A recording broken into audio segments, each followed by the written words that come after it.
Side effects.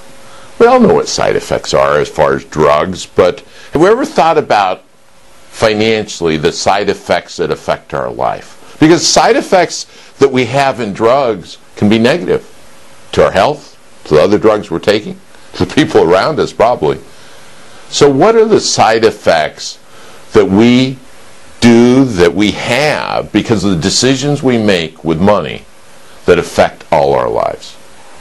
Every action we take has positive reactions and negative reactions. Every decision we make has positive and negatives. Just like my 90-year-old dad that takes all these drugs, I hope somebody's looked at all the side effects and how they interact with each other.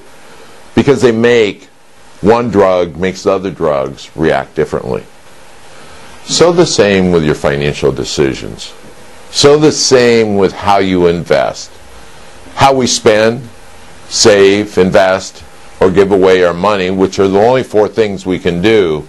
Every action we take in doing that affects every other opportunity, every other dollar that we have.